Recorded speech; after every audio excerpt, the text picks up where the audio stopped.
How's it going, everyone? Welcome back to another video. Today we're going to take a look at Verizon, ticker VZ. The markets continue to drop, and Verizon is now at levels not seen in over a decade, as it's dropped below $40 for the first time since early 2012. Verizon is an extremely popular stock with dividend investors, as it has a very juicy yield. So let's take a closer look at Verizon's business, the dividend, and let's determine a fair value for Verizon stock and see if it's a stock that we should be buying.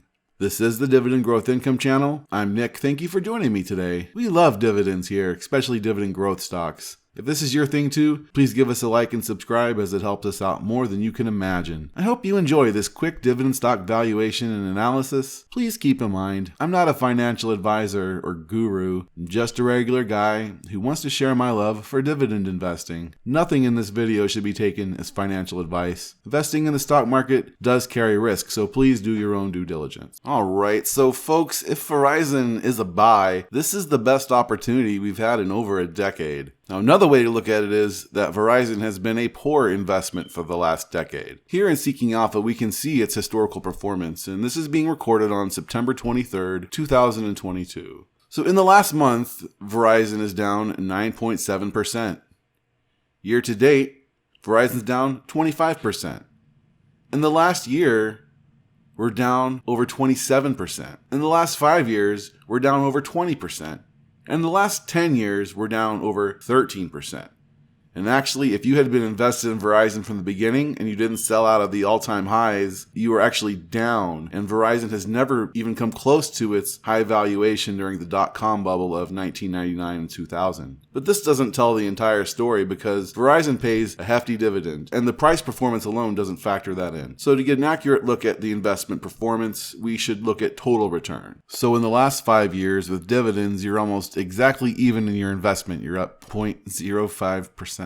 And in the last 10 years with dividends, you're up about 35%. So 35% in 10 years. And here's the 5-year total return when put up against the S&P 500. And here's the 10-year total return. The flat returns in Verizon versus the S&P's 64% 5-year return and 212% 10-year return. So really, the only reason I can see to buy Verizon is its dividend. And I would suggest that unless you're buying this for current income and living off dividends, there are much better places to invest one's hard-earned money, as these momentum graphs show when compared to the broad market that illustrates this perfectly.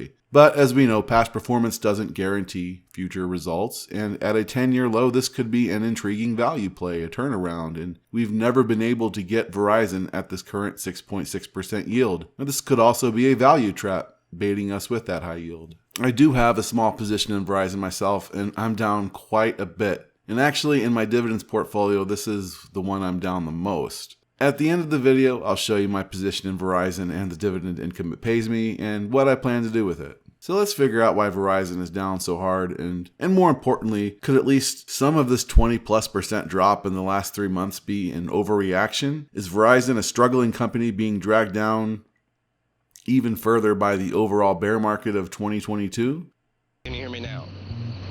Remember those commercials? We don't really see those anymore, and that's because rivals AT&T and T-Mobile have managed to improve their network coverage in recent years, which makes it more difficult for Verizon to charge a premium for their services. They don't longer have quite the advantage they once had over their peers. Verizon is a business that brings in a ton of cash flow from the recurring revenue of its customer base, but bringing in new customers is a challenge and growth is very slow. The market for cell phone service in the US is considered to be fully saturated, with nearly every American adult and teenager having a cell phone. So options for growth are limited. Companies like Verizon are forced to keep their prices competitive and offer aggressive promotions to lure customers away from the AT&Ts and T-Mobile. And looking at their revenue, it's clear their growth is stagnant to slow. So we're not going to expect any massive growth from Verizon. And we've established that Verizon is pretty much a pure dividend play, so let's take a closer look at that dividend. Verizon maintains a surprisingly conservative payout ratio for a telecom, with a forward payout ratio of 48%. This looks like a safe dividend. Verizon has a safety rating of 89 over at Simply Safe Dividends. Verizon has been paying their dividend for 38 years, and it's been growing their dividend for the last 15 years. Dividend growth is rather slow in the low single digits, with their latest increase at 2%. 6%. As for the dividend yield, this is a historical opportunity to get Verizon a 6% yield, and I don't think it's ever been this high. Its average yield is 4.45%. Most of this is due to its drop over the last year when Verizon was priced in the high 50s. And Verizon pays in the months of February, May, August, and November, and those payments come at the beginning of the month. Verizon has a ton of debt. They are a $165 billion market cap company, and they carry $179 billion in total debt. And their net debt to capital is 67%, although this is an improvement on what they've been doing. And they aren't a company that buys back shares, but they also haven't issued a large amount of shares since 2014. And it's been slightly increasing ever since then, but pretty much flat. So let's try to figure out a fair value for Verizon. And I use the average of 6 different valuation models. I find this is the best way to estimate a fair value because no one valuation model is perfect. The first is Graham's revised valuation. The second is the dividend discount model. Use a discount cash flow model, dividend yield theory valuation, a PE mean reversion valuation, and then take the analyst's average price target. Then what I do is I take the average of these 6 to determine my fair value, and then I can apply a margin of safety to determine a buy price. And here is our valuation spreadsheet. You may have seen this before if you've seen my videos. I put in the ticker, VZ, the dividend, which is $2.61 at the time of publishing, forward PE of 7.8%, and a forward earnings per share of $5.11. First, for Graham's revised valuation, I'm going to assume a growth rate of 3.3%, and that was doing a little bit of due diligence and looking at analyst predictions. Current yield of the 20-year AAA bond is 4.09. So from this model, Verizon is quite undervalued, giving us an estimated fair value of $56.90.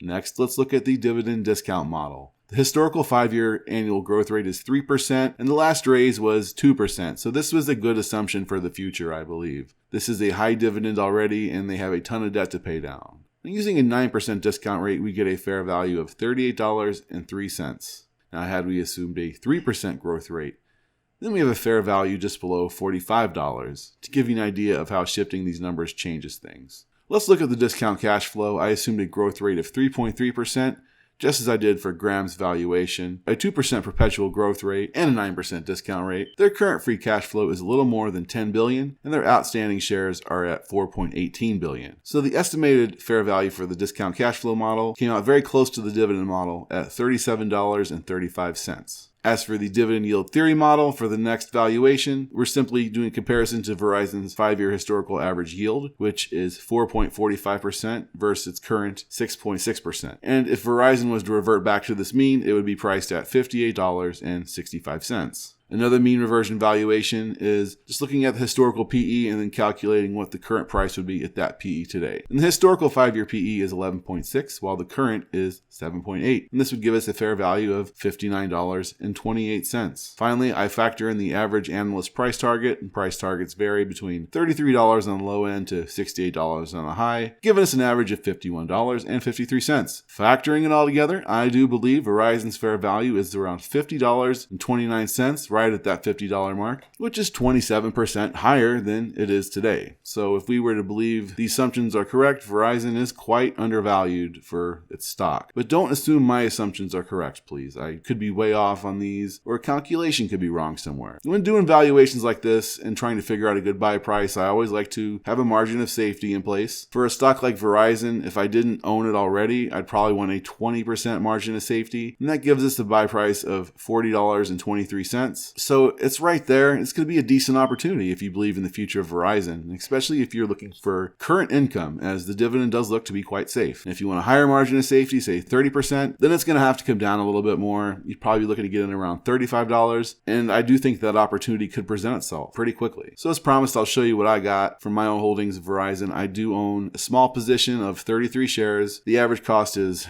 $55. This was an $1,800 investment, and it's currently worth a little over $1,300. So I'm down nearly $500 or 28%. And I've collected about $100 in dividends so far. So in reality, I'm down like $350 maybe. But this investment has been an L so far. I'm not going to pretend it hasn't been. So from those 33 shares, I am receiving $86.13 a year in dividends from Verizon, and I'm going to continue collecting these dividends, as those are why I bought into the stock. I was mostly buying it in mid-2021. I'm not adding to it heavily. I'm comfortable with this being a small position. It has its place, and you can maybe see me add a share or two at these levels just because of how low it is to increase that income. The safe 6.6% yield is nothing to sneeze at. But overall, I just think there's way better investments for a guy in my position, not living on current income and looking for more in terms of total growth, especially with all the opportunities around as the market reaches new lows. So I would only be nibbling on this, and I'm not going to add it over, say, $45. I'm not even interested. So guys, I hope you found this helpful. If you did, please smash that like button for me. Do you happen to own Verizon? Leave a comment down below. I'd love to hear what you think about Verizon stock. Also, please check me out on Twitter at DivGrowthIncome. I love connecting with like-minded investors. Please subscribe, as I'll have more videos just like this to come and more. Thanks for watching. Until next time, guys,